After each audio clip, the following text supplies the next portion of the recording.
السلام علیکم رحمۃ اللہ وبرکاتہ۔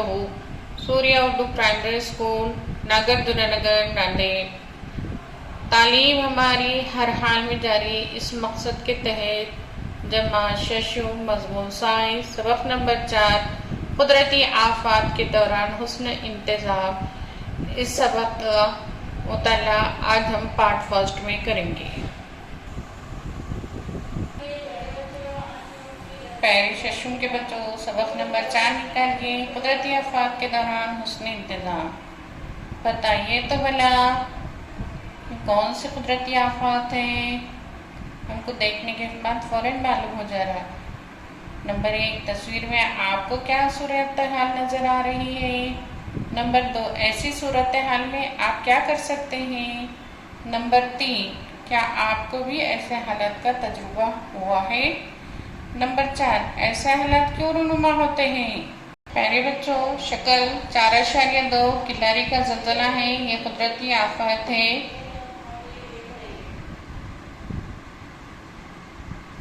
1993 میں لاتور ضلع کے کلاری دیہات میں زبردست زلزلہ آنے سے ہزاروں لوگوں کی موت واقع ہو گئی تھی۔ جولائی 2005 کی یاد آنے پر آج بھی ممبئی کے شہریوں کے جسم پر رونگٹے کھڑے ہو جاتے ہیں، کیونکہ اس وقت موسلادھار بارش اور ندی میں جمع شدہ پانی کے سبب سیلابی کیفیت بن جانے سے کئی لوگوں کی جانیں گئی۔ یہ ہم قدرتی آفات کے بارے میں پڑھ رہے ہیں۔ جولائی 2014 میں ضلع پونے کے تعلقہ امبے گاؤں کے مالین گاؤں چٹانوں کے گھسکنے سے دیکھتے ہی دیکھتے تباہ ہو گیا۔ وہاں کے پہاڑ گرنے کی وجہ سے کئی لوگ ملبے کے نیچے دب کر ہلاک ہو گئے۔ نومبر 2015 میں تامل ناڈو میں ہونے والے شدید بارش سے بے شمار لوگوں کی جانیں چلی گئی۔ آفت سے کیا مراد ہے؟ آفت کیا ہے؟ اچانک آنے والی مصیبت سے ملک یا سماج کا بڑے پیمانے پر جانی، مالی اور سماجی نقصان ہوتا ہے، ایسی مصیبت کو آفت کہتے ہیں۔ آئیے غور کیجئے، اسکول آتے ہیں یا اسکول میں ہوں تو آپ پر کون سی آفتیں آ سکتی ہیں؟ ان آفتوں سے بچنے کے لیے آپ کیا کر سکتے ہیں؟ کلاری زلزلہ اور مالین گاؤں کا حادثے کی تصویریں بشکریہ لوک مت لائبریری اورنگ آباد۔ آفات کیوں آتی ہیں، وہ کیسی ہوتی ہیں؟ نمبر 1، شدید بارش کی وجہ سے آنے والا سیلاب۔ نمبر 2، زلزلہ، بجلی گرنا، آتش فشاں کا پھٹنا وغیرہ۔ نمبر 3، جنگلات میں اچانک لگنے والی آگ۔ نمبر 4، بڑھتی ہوئی آبادی کی وجہ سے چھوٹی ریاستوں میں گنجائش سے زیادہ لوگوں کی رہائش سے پیدا شدہ خطرے کی صورتحال۔ نمبر 5، بے شمار تعمیرات۔ نمبر 6، ماحول کا بگڑتا توازن۔ نمبر 7، دہشت گردی، فساد، بم دھماکے کے حملے، آگزنی حادثہ وغیرہ۔ آفت کی قدرتی اور انسان کی پیدا کردہ دو اہم قسمیں ہیں۔ آفت کی 2 قسمیں، قدرتی اور انسان کی پیدا کردہ۔ زلزلہ، زمین میں حرکت کی وجہ سے بڑے پیمانے پر توانائی خارج ہوتی ہے۔ یہ توانائی زلزلے کی لہروں میں تبدیل ہو کر زمین کے اوپری سطح پر ہلچل پیدا کرتی ہے، جس کی وجہ سے زمین لرزاتی ہے اور اس میں دراڑیں پڑتی ہیں۔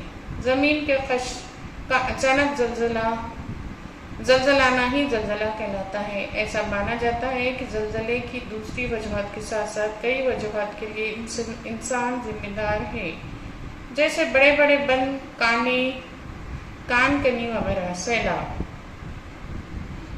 سیلاب پوری دنیا میں بار بار رونما ہونے والی قدرتی آفت ہے۔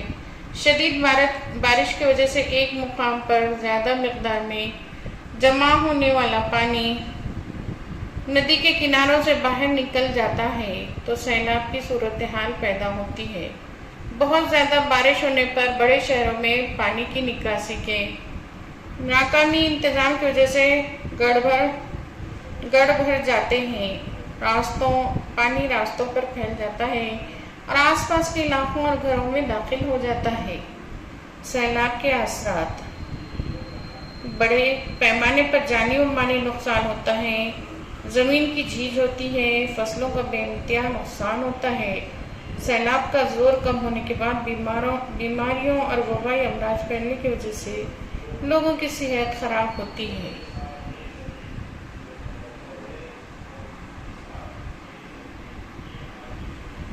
آگزنی، کیمیائی گیس کا رساؤ، آندھی، سیلاب، سونامی، بم دھماکے، عمارت کا گرنا، طغیانی، چٹانوں کا کھسکنا، سڑک حادثہ، جنگیں، جنگل کی آگ، ان آفات کی درجہ بندی انسان کی پیدا کردہ اور قدرتی آفات میں کیجیے۔ بچوں، یہ آپ کے لیے سرگرمی ہے۔ انسان کی پیدا کردہ آفتیں اور قدرتی آفتیں جیسے آگزنی انسان کی پیدا کردہ ہے اور جنگل کی آگ، یہ آپ کو اوپر دیے گئے چیزوں کو الگ الگ کر کے لکھنا ہے۔ زلزلے کے اثرات کے بارے میں ہم دیکھیں گے، جیسے ہم سیلاب کے اثرات کو دیکھیں۔ ایک ہے عمارتوں، پلوں، رستوں، ریلوں، راستوں کو نقصان پہنچتا ہے۔ ندیوں کے بہاؤ کی سمت بھی بدل جاتی ہے۔ بڑے پیمانے پر جانی اور مالی نقصان ہوتا ہے۔ قدرتی آفات، آندھی، ہوا میں پیدا ہونے والی کم یا زیادہ دباؤ کے پٹے اور ان کی وجہ سے موسم میں ہونے والی تبدیلی کی وجہ سے تیز و تند ہوائیں چلتی ہیں اور آندھیاں چلتی۔ آندھی کے اثرات، آندھی سے متاثر علاقوں کو شدید نقصان پہنچتا ہے، بے انتہائی جانی و مالی نقصان ہوتا ہے، بجلی کی فراہمی بند ہو جاتی ہے، ذرائع ابلاغ متاثر ہو جاتے ہیں۔ آندھی کی وجہ سے یہ نقصانات ہوتے ہیں۔ اور اسی کے ساتھ ساتھ دیکھیں گے ہم جنگل کی آگ۔ جنگل یہ گھاس کے علاقے میں قدرتی طور پر انسان کی وجہ سے لگنے والی بے قابو آگ کو جنگل کی آگ کہتے ہیں۔ یہ تیزی سے پھیلتی ہے۔ جنگل کی آگ کے مضر اثرات، قدرتی وسائل کا بڑے پیمانے پر نقصان ہوتا ہے، ہوا آلودہ ہو جاتی ہے۔ جنگل کی آگ، بتائیے تو بھلا، نمبر 1، آپ کی جماعت میں فی الوقت کتنے طلباء ہیں؟ نمبر 2، فی الوقت جو طلباء ہیں اگر ان کے 5 گنا طلباء ایک ہی جماعت میں بیٹھیں گے تو کیا ہوگا؟ 3، کیا آپ کو ایسا لگتا ہے کہ بہت زیادہ بھیڑ والی جگہ پر کوئی حادثہ ہو سکتا ہے؟ جماعت ششم کے پیارے طلباء و طالبات، ہم نے قدرتی آفات کے بارے میں پڑھا۔ اس کو سمجھنے کی کوشش کیجیے، ہمارے ساتھ ساتھ ویڈیو کے ساتھ ساتھ آپ کتاب نکال کر بھی پڑھنے کی کوشش کیجیے، سمجھنے کی کوشش کیجیے، تو انشاءاللہ اس ویڈیو سے آپ کو زیادہ سے زیادہ فائدہ ہوگا۔ آج کے ویڈیو میں اتنا ہی۔ آئندہ ویڈیو میں ہم آئندہ سبق پڑھیں گے۔ ہمارے اسکول کا چینل ہے سوریہ اردو پرائمری اسکول، اس کو لائک، شیئر اور سبسکرائب کریں۔ آئندہ ویڈیو میں پھر ملیں گے۔ اللہ حافظ۔